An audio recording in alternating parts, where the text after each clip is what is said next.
Hi, welcome. My name's Donna. I'm from the International Office at the University of Glasgow, and I would like to warmly welcome you to today's session talking about the School of Education. So today's session will be focusing on the School of Education, and you will be able to ask questions, and we will look at some of the key topics that are regularly discussed by prospective students. What we will also do is guide you towards some of the key websites and areas of interest for anybody thinking about studying at the University of Glasgow. You can get more information on general areas such as accommodation or how to apply through the website. So I do encourage you to have a look at those pages, and you will be able to ask about your application through the admissions inquiry form if you have any specific questions. So as mentioned, today we'll be focused on the School of Education. So today I'm joined by a colleague from the School of Education, Sally Zacharias. So I would be really keen to hear from Sally. Maybe you could introduce yourself to start with. Sure. Thank you, Donna. Yes, so I'm Sally Zacharias, and I'm the Deputy Director, the PGT Deputy Director in the school. I'm also a lecturer. I teach mainly on the TESOL program, on teaching English to speakers of other languages, but I have taught on other programs as well. So I'll do my best to answer your questions today.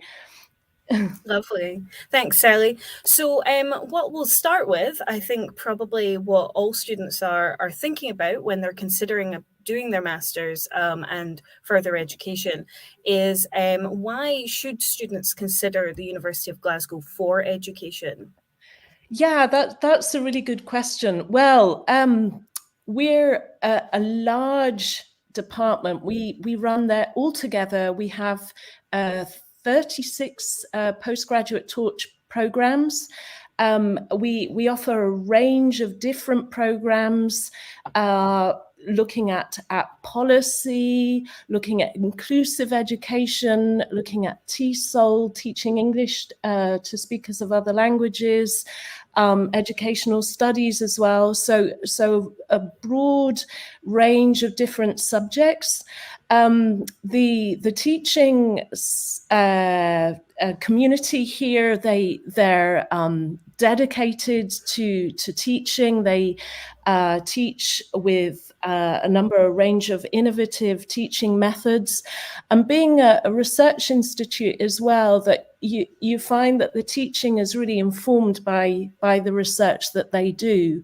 And I'm really proud to be part of the department. I think it's a vibrant community. We care about our students. We also have a very rich social program as well. And that goes to also, if you're interested in research and doing a PhD at the department as well. So, and this is reflected in some of the the good the Times Guide. We've been ranked first for the last couple of years in the Times Student Times survey. So we're doing well, and it's a good place to come to. I mean, that's wonderful. Thank you. You've given us a really great overview. For a lot of students thinking about studying the subject of education, they do think of teaching. So what is there within the teaching field available to students at Glasgow?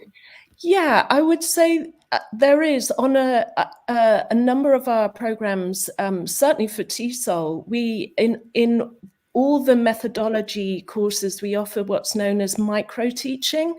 So we prepare students that way to be able to actually apply some of the theory that they're learning in a more at a more practical level. So this is good practice for when you then go on and become a teacher, or are interested in sort of enriching your teaching practice, you can then, we give you really the opportunity to apply the theory to sort of practical aspects of your teaching. I can't speak for all courses. Some courses may be more theoretical than others, but I know that on the program that I teach on, there's a strong micro teaching element to it as well. And I mean, if I think of other courses, they for example, inclusive ed. I know that they have school trips, so that the students go into local schools and see for themselves how teaching, and is what it's like here, and at a local level in some of the local schools. So yeah. Excellent. So I guess if I was going to be I guess a little bit awkward, let's ask the opposite question. If you're interested in the field of education, but not as focused on the area of teaching, what options are there available to students thinking along those lines instead? Yeah. Well, a lot. So some of the programs, for example, in policy or inclusive education, or even if you're interested in TESOL as well and not thinking of becoming a teacher, I think all the programs do offer you that opportunity to explore the subject from more of a theoretical perspective. And this is might be of interest to those who are thinking of going on to study for a PhD or at a higher level, and we offer that opportunity as well. Yeah. Excellent. Okay, so how about students who are coming from a non-education background? Are there programs that they may be interested in that they could perhaps come from a different field? Yeah, I mean, I can't speak for every program, and my advice on that is to have a look at the at the website and see what the entry requirements are. So each program is very specific in terms of which, what sort of background and what sort of degree you would need to have in order to be able to be admitted on the program. If some are more, are more accepting of different backgrounds than others. So I think in ed studies, there tends to be a bigger range of backgrounds that are accepted on the program, and others less so. So my advice with that, with that question, is to really look at the individual entry requirements. I mean, that's really great to hear. I think what I'm hearing from you and what I've seen on the website, there is very much a broad range of education programs. So there is hopefully something for everybody that's interested in that field. What type of specialized programs are there? Yeah, I mean, specialized programs we have. So there's the TESOL, which I'm on, so teaching English to speakers of other languages. There's the adult education and youth program. We've got inclusive education. We have policy program, policy and practice. We have children's literature. That's a very popular program. So that, in fact, there are two programs in that area. There's one looking more at media studies and children's literature, and the other one looks more at children's literature and diversity. So yeah, so a broad range of different programs there to look at. Excellent. So when students are applying to the university and considering an education program, are there the option to do part-time programs, for example? Is that an option for students? Yes, so that is an option. On all the programs, you can take it part time. Some of them, in fact, run over 2 years. So do check to see whether it is a 1 year full time course or whether it actually goes over 2 years. Most of them are, you know, if you do study full time, it's 1 year, but we do accept part time students as well. Yeah. Okay, that's excellent. What kind of, outside of the qualification, or I guess within the qualification, what kind of skills and knowledge are the students gaining while doing their qualifications at Glasgow? Yeah, a lot. So I mean, when you do study at a master's level, I can also talk about PhD as well, but at a master's level, you're really challenged. So I mean, but in a good way. So you're going to be developing your critical thinking skills, being able to engage critically with what you read, with what you you know, with what other media as well. So it's not only through reading, we do use other media as well in our teaching practice. So yeah, so you'll be developing a more sort of a critical approach to what you're reading. You'll be developing your communication skills as well. So of course, writing, because a lot of the assignments that you'll be doing will be written, but on top of that, a lot of the seminars we encourage you to interact and engage and with others, so you'll be developing your speaking skills as well. Then on top of that, you know, you'll be looking at the skills that you'll need in your future careers, in your jobs. So looking at sort of more graduate attributes as well. So working in a team, thinking independently as well. So that balance between, you know, working with other people, but also taking the initiative and thinking about, you know, your own sort of skills that you need to improve. You become more self-sufficient, and that kind of thing. So yeah, that sounds great, and that also sounds like a lot of the soft skills that employers are looking for outside of not just having the qualification, but also those additional skills that students gain from the study experience. Very valuable skills in the world we live in today. I know that most of our master's programs will include some form of project or dissertation at the end.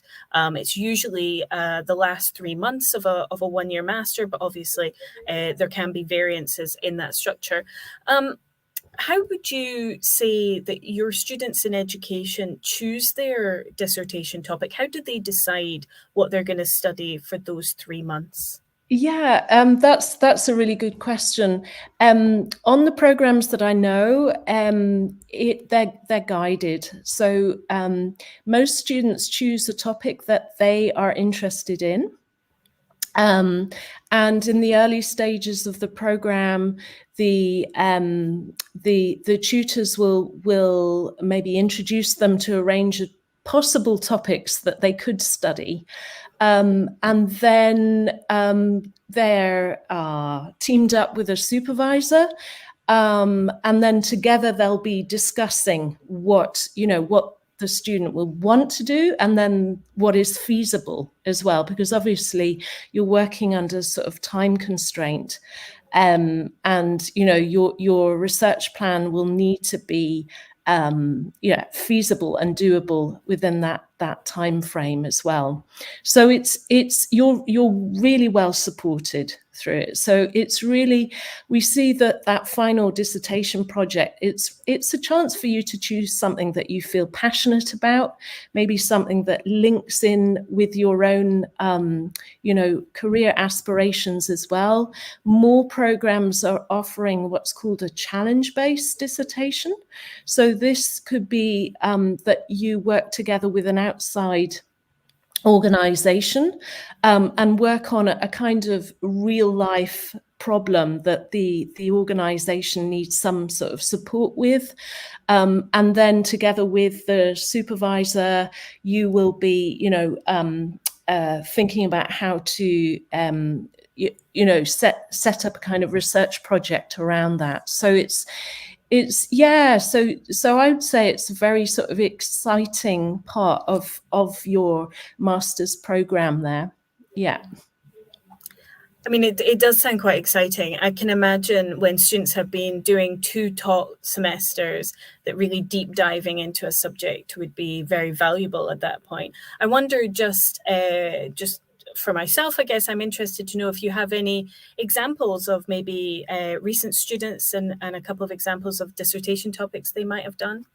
Yeah, I mean, I can talk about our program, so the TESOL program, and we've got a couple of students now who have really helped with a new network, the ELINet network. And they are able, they've become ambassadors and also student volunteers as well. And they've taken on paid work after their master's degree to help develop this network within the school. And also they're able to use that experience, for finding work after the masters, and that work is also recognized on their HERE, which is really nice. So yeah, we've got a number of students, we keep in contact with them through the alumni network, and they most of our students go back and find teaching work, but we have other students who go on to different careers as well. So maybe in management or in materials development. So it doesn't restrict you. It does open a lot of doors to other pathways and other careers. Yeah. I mean, that sounds great. And it kind of leads me to my next question, which is linked with one of the questions that we have from the audience, which is about working with industry contacts. What opportunities do the students have to connect and work with industry contacts within the field of education? Yeah, I mean, the one way I think where we're really that we're really developing at the moment is through this challenge-based dissertation. So that's been set up a couple of years ago, and it's being developed, and that's where students can get in contact with organizations outside the institution. I'm can't speak. I mean, on other programs, I think the staff there have very strong links with people and that belong to maybe schools or charities as well, that educational charities. So there's scope there. I think if you're interested in developing those links, what I would recommend is that you talk to the program lead of each course and ask them what opportunities are there for them. Yeah. No, that sounds great, and I think that's very true for all the programs in education. That I suspect the academic connections will be very valuable in that way, and building up those relationships. Out of obviously, I know you can't speak to every program in detail, but perhaps you could advise on where some of the graduates have gone on to work after graduation, what kind of careers they've gone on to pursue. Yeah, so a range. So it doesn't restrict you. I mean, if you want to pursue a career in teaching, obviously it prepares you these courses prepare you very, very well for that in educational studies. TESOL, I can speak for that because it has a very strong methodology component to it. But there are other options as well. So management, you could go into management, into assessment as well. So I know a number of our alumni have gone on to working even for the government, for policy work with government organizations. Publishing might be an area that you're interested in, or material design as well. It could be more community based. So if you're interested in working with charities or with more community type educational careers, then the courses will set you up well for those as well. Yeah, I mean, that sounds great. And it's really great to hear sort of how many opportunities there are in the careers field from the degrees here at Glasgow. Okay, so I've got one or two more questions, and then we'll pick up on some of the questions that have come in from the audience a little bit more. But my question to you would be, what is your favorite thing about teaching at the University of Glasgow? Oh, it's the students. It's what they teach me. I find that, I've been teaching for a long time, but every year is new, is special, and that's really what the students come in with, and their ideas, and they challenge me, and I just love it. So I would say that is really what makes it so special for me, definitely. Yeah, I can understand that, because I've worked with students myself for quite a long time, and they continue to kind of inspire and come up with new ideas. It's really quite wonderful.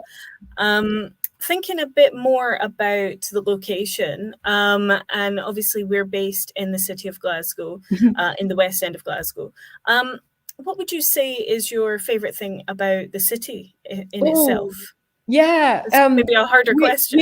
We're so lucky here at Glasgow. It's an amazing city. I think what I love so much about it is that, as well as a very vibrant sort of cultural scene, and it feels like a city in many respects. It's got everything that you would expect a city to have. But it's calm. It's calm in the sense that you've got parks to go to. There's a lot of greenery around you. I mean, the education, St Andrews, the education building, is right next to this beautiful park with a wild river running through it. So it's great, I think, for that. So plenty of green spaces. The air is fresh. So that's what I love the most, I think. Yeah, I can totally agree with that. I mean, the name Glasgow means dear green place. That's my fun fact for the day. Yeah. So it really is a large part of the Glasgow city experience. I think it's over 90 parks and gardens that students can enjoy, and us too. Yeah. Yes, yeah. And the people are super friendly. So that's very true, I'm not originally from Glasgow. I came up here, and it's something that really does strike you when you arrive. People just take time to, if you're lost or don't know where you're going, they'll make sure that you're all right. And so well, people make Glasgow, that's what we say. So it's true in my experience as well, for the city of Glasgow. Now let's look at a couple of the questions from the students. Sure. One of the students has been asking, or I think more than one student has asked about their background. So we have a student interested in doing education, public policy, and equity. and they're coming from a politics background, and another student who's interested in the same program is coming from a psychology background. So would these students, I know that some of our courses do have that flexibility, would those programs be acceptable when applying for those courses? Yeah, I'm not entirely sure. I think the best thing would be to look at the requirements on the program, on the web pages, and contact the program lead to ask those specific questions. Some courses would be open to that, and other courses not. So I'm not entirely sure about that course. So I have to say, I think the best would be to double check the entry requirements on the program and ask the program lead if you're not sure. Okay. I mean, my general guidance to students when they are not sure or they're on the fence about whether or not they meet the entry criteria, that it is best to submit an application with all the information regarding their application, so that the admissions team can take everything into context when they're assessing them for admission. So that's kind of a crucial part of it. Yeah. And another student's asked about the admissions process, which I'm happy to talk about myself. So somebody has applied and they're waiting for a decision. So the university does receive a very large number of applications overall. So it is worth checking what the application deadlines are on the web pages. So we do list them on the web page under application deadlines, and you'll be able to see there when a decision is due for that program. Now, they're not all the same. So if you've looked at one program and it says one date, another program may have a different date. But generally speaking, it will tell you the date. If it doesn't say the date, then it would be 28 working days until a decision will be provided. But that is purely down to the volume of applications, and it's another really good reason to apply as early as possible. We are open for applications. We're also open for applications for January entry into one education program. So make sure you get that application submitted as early as you can, so that you are able to take your time through the admission process and that it doesn't feel too rushed. Now, we won't be going into specific admissions queries today, but there is a link in the chat that will take you to the inquiry form. So if you have a question about your specific application, you can reach out to us through that inquiry form and get a bespoke answer to your specific query. Right, let's see if there's any other questions we could look at today. So here's a question for you, Sally. Do you allow learners to have internships within certain departments in your institution to boost their knowledge on external fields aside from their main course of study? So in internships, I know that we offer an sort of internship scheme. So if you're interested in taking on work, this is particularly for PhD students, though. So it would, so there is a scheme where you can apply if someone needs an intern on their program or for their research project. Students, PhDs, postgraduate research students can apply for this, and for that they would develop more of those soft skills that you might require for your career after studying. Other internship, I'm not actually sure about postgraduate taught programs. So there, most of them, you take in a year. So they're the ones that last a year, there's not an opportunity there, I think, for a more practical element. However, there are some programs, if they're run over 2 years, what you need to do is have a look on the on the actual the web pages and see whether there is a practical element. So I know that some of them you do go into schools and there's a teaching element or a more practical element on those courses, but it really does depend on the kind of course that you do. So my recommendation there is to inform yourself about the individual programs. Yeah. Thanks, Sally. I think one thing I would probably just add to that from a more sort of general overview for the university is that we do have a career service at the university who do really wonderful work in supporting students with not just long-term plans, which are obviously very important, but also short-term, say, part-time working if the students like to do that. But one thing they do run is the internship hub, and that is run through the career service and advertises internships that are exclusive to University of Glasgow students. Now, that's across all the different fields that we teach, but once you're a student, you'll be able to log into that system and have a look at the internships available and apply for any that suit you throughout the year. And they're all different shapes and sizes. So it's not just one size fits all, and it's not just one particular level either. Okay. So we've got another question here about research opportunities. What further research opportunities are available for students pursuing the MSc in Educational Studies? I don't know if you have any thoughts on that.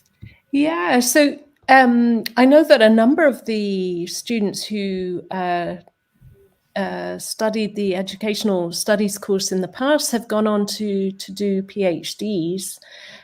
So that would be the more, the obvious route there, that you then, you start to specialize in on a field of education that's related to maybe one of the option courses that you took.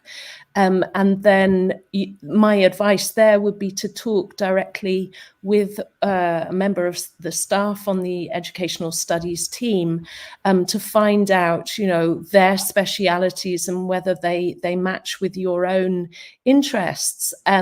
So that's a definite route. And I think, if you have studied at Glasgow University, then it's much easier then to move onto a PhD after that. We also offer the Ed Studies program. So this is more for people who are working full time and wishing to do a doctoral degree alongside their paid work. So that's also an option. That's part-time, and it can take slightly longer you're given more time to complete that. So that's another option for you to look into. Just going on from that, actually, perhaps you could expand. We've had a question about the online programs. I don't know if you're in a position to talk about those today. Yeah, yes. So we do have a couple of online programs there. There's a education online program, and that is, you can research regardless of where you are in the world, and obviously because it's online. I teach on one of those modules, on the modern educational thought, which is part of the online education program, and they're very popular, and it's you can do it over a longer period of time. So it's over, I think, 2 years or 2 or 3 years. You would need to check again, you can really tailor the course to your own interests. So we encourage you to sort of apply the theory again to your own professional practice. So yeah. It sounds very flexible, and perhaps something somebody would do while working in their own country, perhaps. Absolutely. Yeah. So yeah. Just kind of going on from that, we've had a couple of questions about PhDs, and obviously we discussed earlier that folks thinking about a PhD would really be best reaching out to departments. And generally, the guidance is that students should be looking for a supervisor first. I don't know if you have any comments on that. Yeah, I think that is the best thing to do, is to read up, have a look on the staff web pages. So have a look and see what research areas the members of the staff at the educational department are actually engaged with, and see whether they're align with your own interests as well. And then my recommendation would be to reach out to individual staff lecturers, and ask them whether they have an opening available, whether they can take on more PhD students. So again, you would need to write a short proposal, 1,500 words, and also look at the sort of entrance criteria for that. So you'll obviously need to apply, but yeah, you're better off, I think, first trying to engage with a member of staff to do that. My recommendation is really to look at their web pages. So, try and see what they're interested in, because it's more likely, I think, that a staff member would actually say, yes, I'll take you on if it is an area that they're actually engaged in. Yeah. So the guidance we generally give to students is that they use the Find a Supervisor tool, which my colleagues have posted in the chat box. There's a link to it there. So anybody thinking about a PhD is best to use that tool to do exactly what you've said there, to have a look at the different staff profiles and find somebody that would suit the field that they're interested in, because some areas can be very niche, and there might only be a handful of academics in that field, or there could be a wide range of academics, and it's about finding the right suit for that particular PhD. Would you agree with that? Yeah, I think so. I think that's really good advice. Yeah. Okay. Well, that's good to hear, because that's what I've been saying. So we do have another question about the Education, Public Policy and Equity degree program. So do you give the ability to work with organizations that aren't education based? The student says they're asking because of the public policy element of the course. Right. Okay. That's an interesting question. I think the best would be to write directly to the program lead for that. It's quite a specific question, and I don't want to misguide you on that. My feeling is probably yes, but again, I think I would write to the program lead. Yes. No, that's a good shout, I think. There are ways to reach out to the department on the program pages. So for just sort of very specific questions. An email. So we only have a couple of minutes left for today. So if anybody watching does have any other questions, this is your chance to ask. But just to highlight that there are other ways to engage with the university through the web links, and also through other forms of webinars, etc., that are advertised through the website. And one thing I would just like to take a moment to highlight is our system on the website called Unibuddy, and this is an opportunity for students to talk to current students and alumni about their experiences at the university. And I would say that it is a really valuable tool. Talking to us is one thing, but to hear what an actual student is experiencing, I think, is a very valuable perspective to have when you are thinking about choosing where you're going to do your master's qualification. My colleagues have also posted a couple of useful links about the different programs we've talked about today, and also some video links for students to watch as well. Sally, I don't know if you have anything else that you would like to highlight at this point. Well, I think we've covered a lot today, and my advice would be to, if you're interested in one of the programs, is to maybe reach out to the program lead to ask them specific questions about the course. I think apply early is another important point that was highlighted as well. So, you know, if you're thinking about applying, make sure you check to see, you know, what the deadlines are, so that you don't sort of miss the boat on that. But yeah, I you know, looking forward to seeing you come. I just think we're at a really good time. We've developed, the programs have developed so much over the years, and I think we have something very special here at the University of Glasgow, and I look forward to seeing you come and become part of the team. So yes. Yeah, I mean, that's really lovely, and I think I speak for everybody within the team that we are always excited to see our students arriving and joining us, and really getting stuck into their programs. That's one of my favorite things, when they actually get into class and start really digging into those subject areas, and doing all this wonderful inspired research that students are doing. So I think, as we don't seem to have any other questions in the chat box, I think it just brings us to the end of today's Q&A. So I'd like to thank you, Sally, for giving your time today, and to thank the students that have given us questions to answer, and those of you that have joined us to talk about this field of study, which is so important in this day and age. So I think I just want to add that you will be able to watch this recording at a later date. So you can watch back anything that you think you might have missed. So please feel free to do that.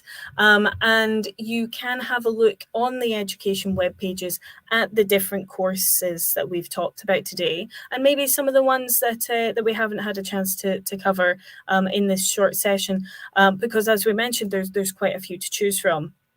Please do look at those pages carefully. They hold a lot of detail that is very valuable information on applying, on entry, but also regarding the course content and career prospects as well. So there we go. We'll share a few more links. Thank you again, Sally. It's much appreciated.